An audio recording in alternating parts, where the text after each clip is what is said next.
Have you ever been quietly told in 100 small ways that a nursing home is simply what happens when you get old? Most people believe this so deeply that when the day comes, they don't even look for another option. They just accept the nursing home as the natural, inevitable end of the road. And here is what I want you to understand, right at the start, that belief is wrong. A nursing home is not the only option. It is one option. And for a great many people, it should be the last one considered, not the first. The nursing home is the option everyone knows about because it's the one with an industry behind it. The buildings, the brochures, the marketing, the referrals. It's visible. The alternatives are quieter. They're often small, local, run by nonprofits or by ordinary people, without big advertising budgets or sales teams. So they stay hidden in plain sight, and families discover them, if at all, only by accident or word of mouth, usually far too late, in the middle of a crisis when there's no time to research. Dorothy was in her mid-70s, a retired librarian, widowed several years earlier, living alone in the home she and her husband had shared for decades. Her two children lived far away. They loved her, they called every week, but they had their own families, their own lives. And Dorothy would never dream of asking them to upend everything to move back. At first, when managing alone got harder, she tried staying with her daughter for a few months, and she found something that surprised her. She was miserable. Not because her daughter wasn't kind, she was wonderful, but Dorothy felt like a guest in someone else's life. She couldn't cook what she wanted, when she wanted. She couldn't watch her own shows in her own way. She couldn't so much as take a walk without someone worrying and asking where she was going. So Dorothy went home and tried something else, hiring help to come into her house. And that worked for a while, someone to assist with meals, with cleaning, with the daily routine. But the help kept changing. Every few months a new person, and each time Dorothy had to start over, explain her routines, her preferences, where everything belonged, how she liked things done. It was exhausting, and it never quite felt settled. So her children, out of love and worry, suggested the thing everyone eventually suggests, a nursing home. And Dorothy, tired and unsure, agreed to try. She lasted a matter of days. She said the hallways smelled of cleaning products and loneliness. She shared a room with a stranger. And the thing that broke her heart most was that no one there called her by her name. She had spent her whole life being Dorothy, a mother, a librarian, a person, and now she was a room number and a bed letter. She was a task on someone's list. And here's what you need to understand. Dorothy's experience is not unusual, and it's not because the people who work in these places are bad people. Most of them care deeply. The problem is that so many nursing homes are stretched desperately thin, too many residents, too few staff, one worker responsible for far more people than any human being could truly attend to. It's not a failure of the heart, it's a failure of arithmetic. And in that arithmetic, the individual person, their name, their history, their preferences, their dignity, quietly disappears. The first alternative is something most people have never heard of, and it's often the best-kept secret in elder care. It's a small, licensed care home run inside an ordinary house in an ordinary neighborhood, caring for just a handful of residents, sometimes only 2, sometimes up to 5 or 6, with a trained caregiver who actually lives there or is present around the clock. Think about what that means. Instead of a giant facility with hundreds of residents and long institutional corridors, you have a real house, a living room, a kitchen where actual meals are cooked, a small number of residents who become almost like a household, like a family. You get your own bedroom, 24-hour support, and home-cooked food, but in a setting that feels like a home because it is one. The woman whose story I read described her own mother moving into one of these small care homes after a fall, terrified at first, certain it would be cold and strange.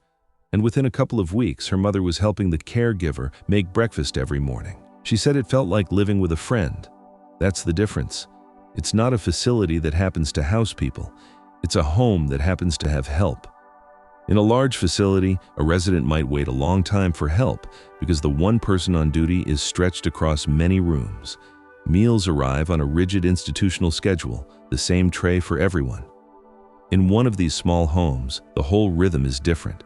The caregiver knows that you like your coffee a certain way, that you prefer to wake early, that you love a particular show in the afternoon, that you get anxious in the evenings and appreciate someone sitting with you.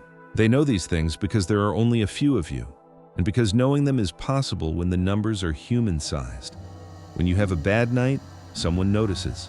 When you're having a good day, someone shares it with you. You are not processed, you are known. And being known, it turns out, is one of the deepest human needs, one that does not fade with age but often grows stronger, precisely as the world starts treating us as though we've become invisible. I think of the countless families who describe the same arc, a parent who dreaded the move, who fought it, who was sure it would be cold and lonely, and who within weeks was calling it home. Not because the place was fancy, but because it was human. Because someone learned their name and their story and treated them like the whole person they've always been. Now, I'll be honest with you about the limitations, because I promised I would. These homes vary. Availability depends heavily on where you live, and not every one of them is equally well run. You have to visit, you have to ask questions, you have to meet the caregiver, see the other residents, trust your own eyes and instincts. But for someone like Dorothy, someone who needs real, consistent care but refuses to trade away her identity to get it, this kind of small home can be the answer that the giant institution never could be. And often, it costs meaningfully less than a nursing home, not more. The second alternative is a different idea altogether, and it's for a different kind of person, someone who's still quite independent but tired of being alone. It's a community, built and often run by the older people who live in it, where you have your own private home, your own unit, your own kitchen, your own bathroom, your own front door. But you share common spaces and, more importantly, share a life. A big shared kitchen for group dinners a few times a week, a garden, common rooms, neighbors who actually know you, who notice if your curtains don't open in the morning, who check on you not because it's their job, but because you're their neighbor and their friend. The key thing that makes this different from any ordinary apartment complex is that the residents themselves shape the community. There's no distant corporate owner treating you as a customer. Decisions are made together. Everyone contributes something. It's less like housing and more like a real, old-fashioned neighborhood, the kind many of us remember from childhood, where people looked out for one another and no one was invisible. And here's what surprises people about this option. It can actually cost less than living alone, not more. When you share utilities, share maintenance, share the costs of running a place, buy groceries together, pool resources, it adds up, and the monthly cost of living can drop significantly compared to keeping up a big empty house all by yourself. But the real draw isn't the money. When you read the words of people who live in these communities, one thing comes up again and again. They didn't move there because they had to. They moved there because they wanted to, because they were tired of rattling around alone in a house full of memories and empty rooms. There is something powerful in that, choosing community not out of desperation, but out of desire. Not because you failed to stay independent, but because you decided that connection was worth more than isolation. Imagine a woman who spent years alone in the large family home after her husband died and her children scattered. The house that once rang with life had become quiet in a way that ached. She'd go days barely speaking to another living soul. She was safe, she was housed, she was independent, and she was slowly withering from the sheer absence of human contact. When she finally moved into one of these shared communities, the change wasn't primarily about money or convenience. It was that she had people again, someone to share a meal with, someone who noticed her, missed her when she wasn't around, laughed with her over small things. She said she felt like she'd rejoined the human race. That's what this option offers that no amount of in-home help ever can. Not just assistance, but belonging. And belonging at this stage of life is not a luxury. There's a growing understanding that isolation itself is one of the most damaging things an older person can endure. That loneliness wears the body and mind down in real, measurable ways. So a choice that surrounds you with genuine human connection is not merely pleasant. It may be one of the most protective decisions you can make. The person who chooses community over isolation is often choosing more good years, not just happier ones. The honest limitation here is that these communities are still relatively rare and not available everywhere, and they ask something of you. You have to be willing to participate, to show up, to be a real neighbor, to attend the meetings and share the work. It's not for the person who wants to close their door and be left entirely alone, but for the person who's lonely and craving connection. It can transform the whole shape of their later years. The third alternative is perhaps the most accessible of all, because it doesn't require you to move anywhere. You stay right where you are, in your own home, the one you love, with all your memories and your own front door. But you join a membership community, usually run by a nonprofit, that connects you with a whole network of volunteers and services. For a modest membership, you get access to the very things that make staying home difficult when you're on your own. Rides to your doctor's appointments, help with the groceries, someone to handle small home repairs, help with technology when the computer or the phone baffles you, and regular social events so you're not isolated.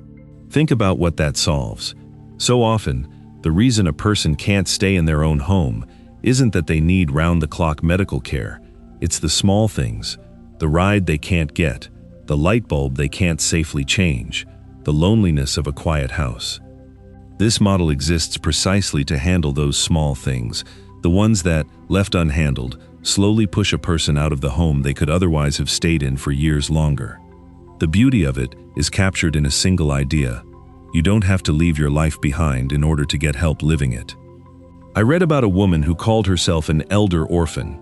No spouse, no children, no family nearby. The kind of person most at risk of vanishing into isolation. She said that joining one of these communities was the first time in years she didn't feel invisible. That word, invisible, is the one I want you to hold on to, because it's the real enemy here. Not age, not needing help, invisibility. And the honest limitation of this model is that it doesn't replace serious medical care or full-time assistance. If you genuinely need someone with you around the clock, this alone isn't enough.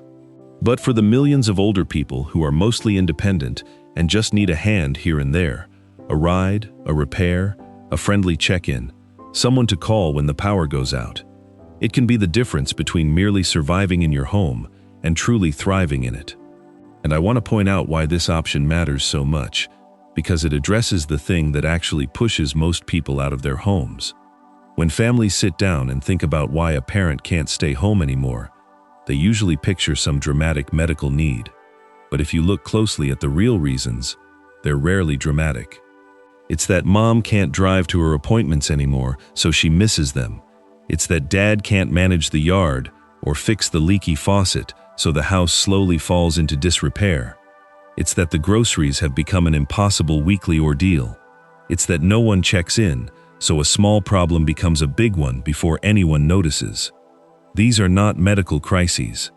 They are logistics, the small, practical supports that a spouse or nearby family used to provide and that simply vanished. And when those supports vanish, a perfectly capable person can be pushed out of a home they were otherwise fine to stay in, not because they needed a nursing home, but because they needed a ride and a handyman and a friendly phone call. This third model exists to put those supports back. It rebuilds the web of small help that lets independence continue. For a person who is fundamentally still themselves, still capable, just short a few practical hands, it can add years, good years, to life at home. And it costs a fraction of any facility, because you're not paying for a building or round-the-clock staff, you're paying for a network. For most people who are still largely independent, that network is exactly, and only, what they were missing.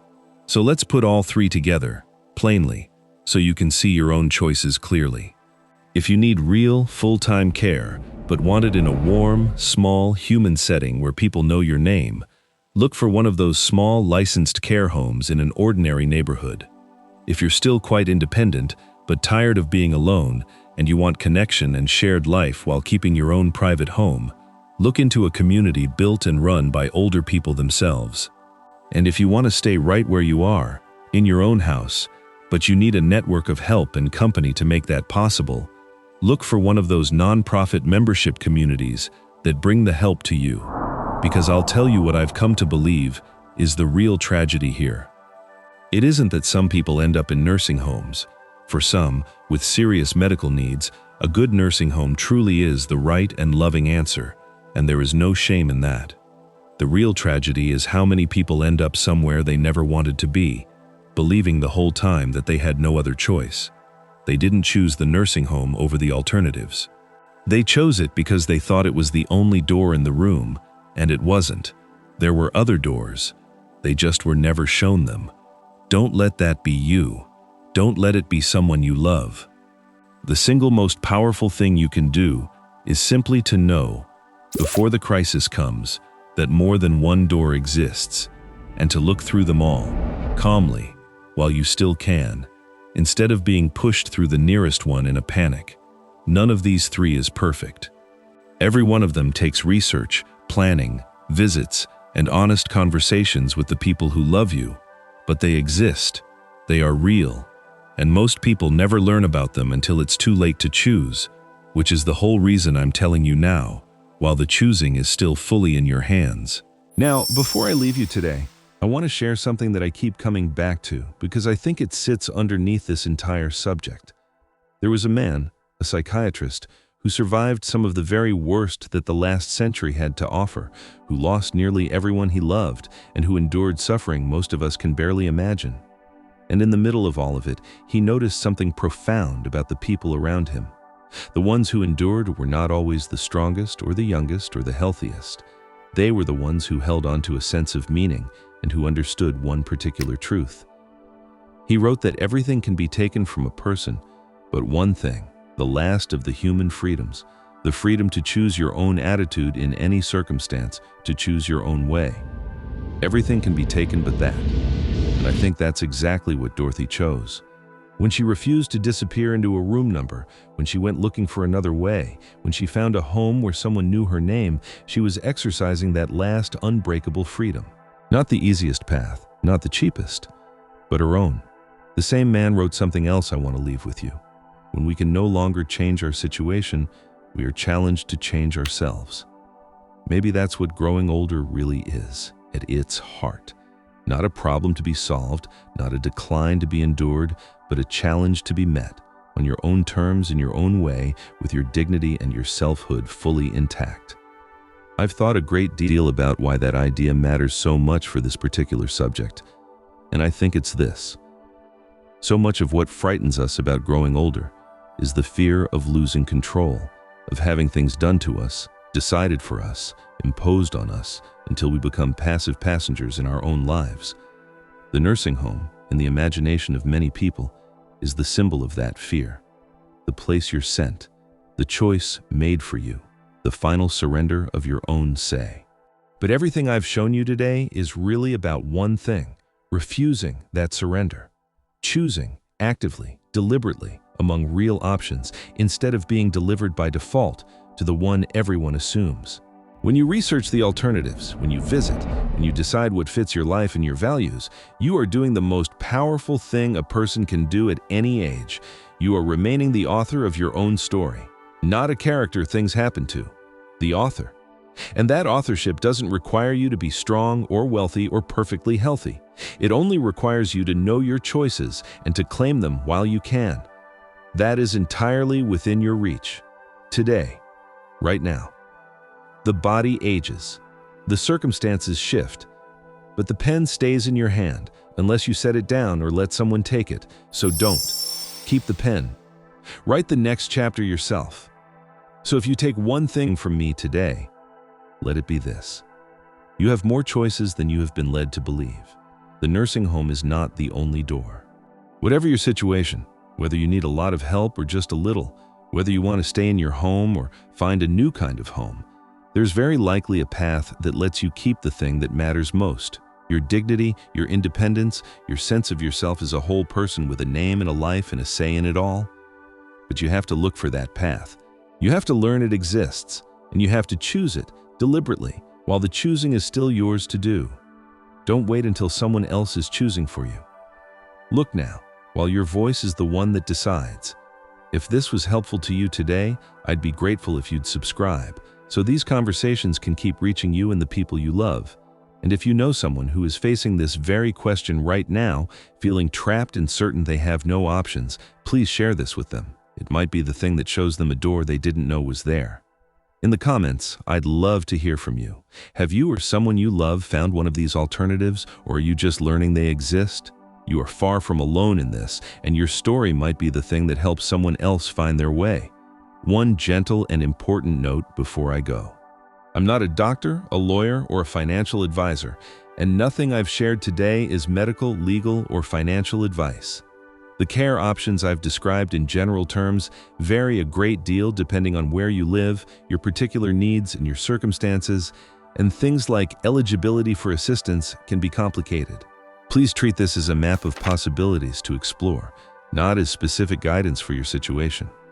To find what's genuinely right for you, talk with the appropriate professionals and your own family who can help you look at the real options in your own area. So here is what I'll leave you with. The day may come when you can't do everything you once did entirely on your own. That day comes for nearly all of us, and there is no shame in it. It is simply part of being human, part of a life fully lived. But that day does not have to mean the end of your independence, your dignity, or your say in your own life. It only means it's time to choose your next path, and you have far more paths to choose from than anyone ever told you. Choose it yourself. Choose it early. Choose it on your own terms. Because the last and greatest freedom, the one no circumstance can ever take, is the freedom to choose your own way. Use it. It's yours, all the way to the end.